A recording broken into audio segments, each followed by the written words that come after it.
الحمد للہ رب العالمین والصلاة والسلام علی سید المرسلین اما بعد فاعوذ باللہ من الشیطان الرجیم بسم اللہ الرحمن الرحیم الصلاة والسلام علیک یا رسول اللہ وعلی آلک واصحابک یا حبیب اللہ الصلاة والسلام علیک یا نبی اللہ وعلی آلک واصحابک یا نور اللہ۔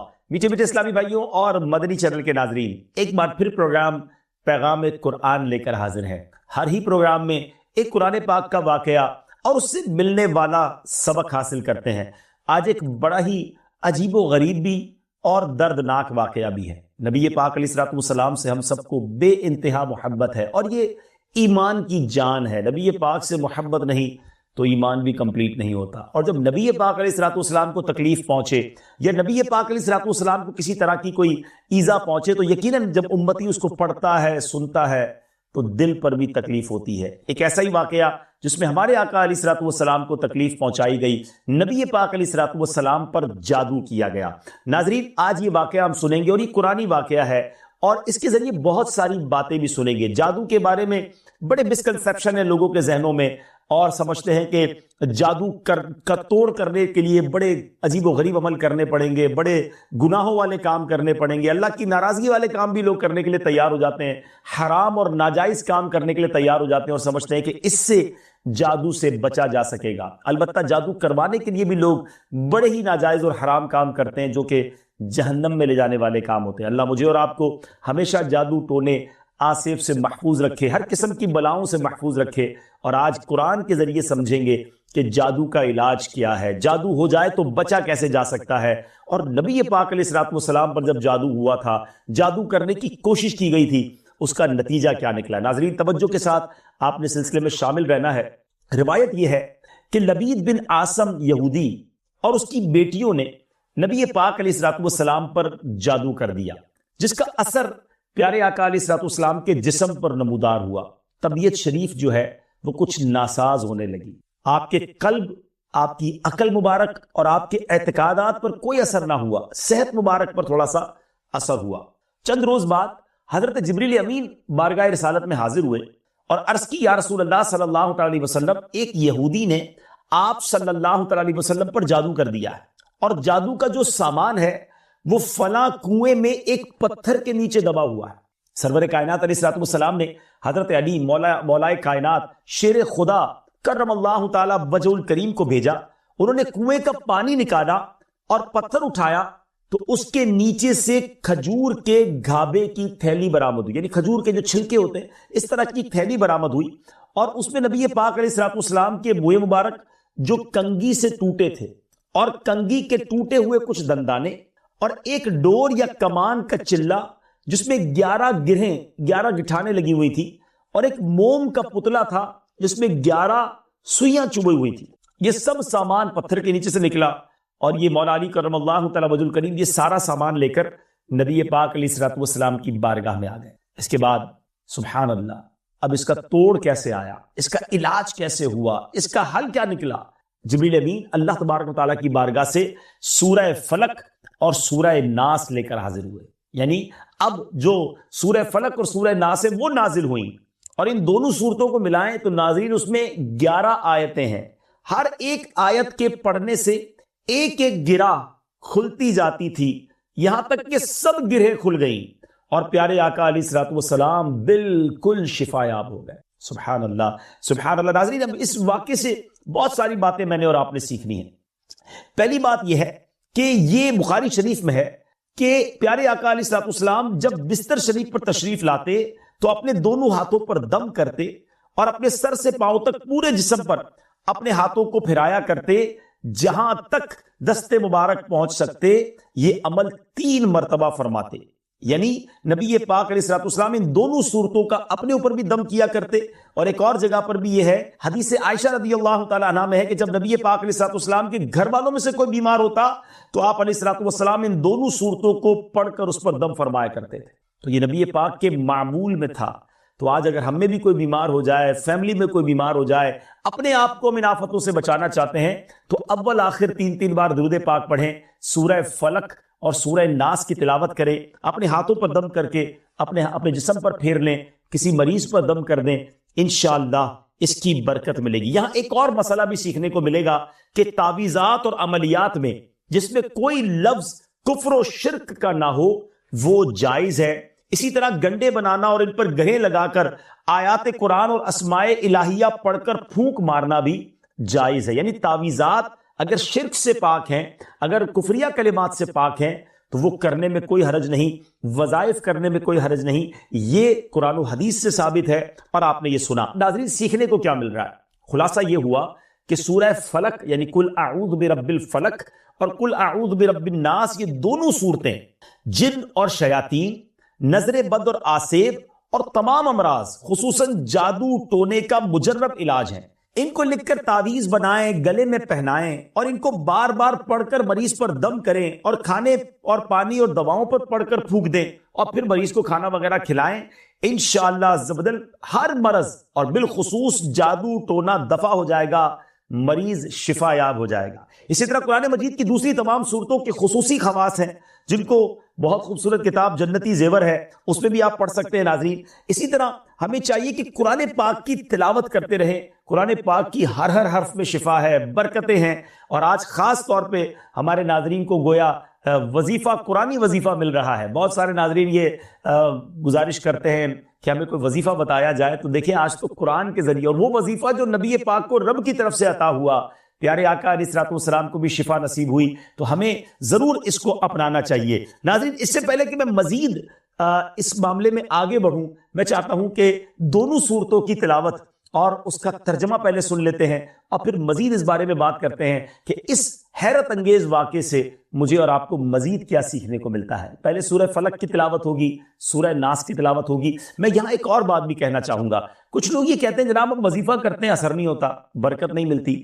پہلے یہ چیک کر لیں کہ آپ کے مخارج ٹھیک ہیں، آپ تلاوت صحیح مخارج کے ساتھ کرتے ہیں۔ تو اب جو تلاوت آپ سنیں گے نا، تو اس میں یہ بھی چیک کر لیں کہ آپ کیا اسی طرح کے تلفظ کے ساتھ پڑھتے ہیں، اور اگر مسٹیک کر رہے ہیں تو قرآن پاک صحیح طریقے سے پڑھیے، پھر دیکھیے اس کی کیسی برکتیں ملتی ہیں۔ آئیے سورہ فلق اور سورہ ناس کی تلاوت اور اس کا ترجمہ۔ قل اعوذ برب الفلق من شر ما خلق ومن شر غاسق اذا وقب ومن شر النفاثات في العقد ومن شر حاسد اذا حسد۔ تم فرماؤ میں اس کی پناہ لیتا ہوں جو صبح کا پیدا کرنے والا ہے، اس کی سب مخلوق کے شر سے، اور اندھیری ڈالنے والے کے شر سے جب وہ ڈوبے، اور ان عورتوں کے شر سے جو گروہ میں پھونکتی ہیں، اور حسد والے کے شر سے جب وہ مجھ سے جلے۔ قل اعوذ برب الناس ملک الناس الہ الناس من شر الوسواس الخناس الذي يوسوس في صدور الناس من الجنة والناس۔ تم کہو میں اس کی پناہ میں آیا جو سب لوگوں کا رب، سب لوگوں کا بادشاہ، سب لوگوں کا خدا، اس کے شر سے جو دل میں برے خطرے ڈالے اور دبک رہے، وہ جو لوگوں کے دلوں میں وسوسے ڈالتے ہیں، جن اور آدمی۔ ناظرین، سورہ فلق اور سورہ ناس کے بے شمار فضائل و برکات ہیں۔ ایک اور حدیث پاک سنیے، حضرت عبداللہ بن خبیب رضی اللہ تعالیٰ عنہ فرماتے ہیں کہ ہم پر ہلکی بارش ہوئی اور اس وقت اندھیرا چھایا ہوا تھا، اور ہم پیارے آقا علیہ الصلوۃ والسلام کا انتظار کر رہے تھے کہ وہ آ کر ہمیں نماز پڑھائیں۔ پھر نبی پاک علیہ الصلوۃ والسلام ہمیں نماز پڑھانے کے لیے تشریف لائے اور ارشاد فرمایا پڑھو۔ میں نے عرض کی کیا پڑھوں؟ ارشاد فرمایا صبح و شام 3 بار قل هو اللہ احد، قل اعوذ برب الفلق اور قل اعوذ برب الناس پڑھو۔ ان کی تلاوت کرنا تمہیں ہر بری چیز سے بچائے گا۔ چلیں ایک اور وظیفہ مل گیا، سورہ اخلاص کو بھی شامل کر لیں، تو صبح و شام پڑھیں تو انشاءاللہ بری آفتوں سے، مصیبتوں سے، جادو ٹونے سے، آسیب سے، ان طرح کی بلاؤں سے انشاءاللہ محفوظ رہیں گے۔ ناظرین، یہاں کچھ مسائل بھی سیکھ لیتے ہیں۔ حضرت اسماء بنت امیس رضی اللہ تعالیٰ عنہ نے عرض کی یا رسول اللہ صلی اللہ تعالی علیہ وسلم جعفر کے بچوں کو جلد جلد نظر ہوتی ہے، کیا مجھے اجازت ہے کہ ان کے لیے عمل کروں؟ نبی پاک علیہ الصلوۃ والسلام نے اجازت عطا فرمائی۔ تو سیکھنے کو یہ ملا کہ تعویذ اور عملیات جن میں کفر و شرک نہ ہو، کوئی کلمہ ناجائز نہ ہو، تو اس میں جو ہے وہ تعویذ کرنا، عمل کرنا جائز ہے، اور خاص کر وہ عمل جو آیات قرآنیہ سے کیے جائیں یا احادیث میں وارد ہوئے ہوں۔ اسی طرح چند مسائل بھی سیکھنے کو ملے۔ یہ دونوں صورتیں جو ہیں ان کے شان نزول سے ہمیں معلومات کیا ملتی ہیں؟ نمبر ایک، جادو اور اس کی تاثیر حق ہے۔ کچھ لوگ جادو کا انکار کر دیتے ہیں، یہ درست نہیں ہے۔ جادو اور اس کی تاثیر حق ہے، کیونکہ قرآن میں اس کا ذکر ہے، اور نبی پاک علیہ الصلوۃ والسلام پر بھی آپ کی صحت مبارک پر اس کا اثر ہوا۔ نمبر دو، نبی کے جسم پر جادو کا اثر ہو سکتا ہے، جیسے تلوار، تیر اور نیزے کا بھی اثر ہوتا ہے۔ یہ شان نبوت کے خلاف نہیں ہے۔ ہاں، ایسا اثر نہیں ہو سکتا کہ جس سے نبوت کے متعلقہ امور میں خلل آ جائے۔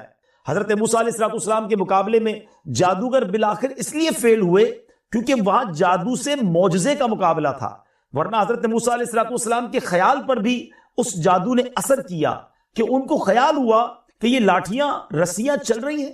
نبی کریم علیہ السلام کے خیال پر بھی اسی طرح یہی اثر ہوا تھا۔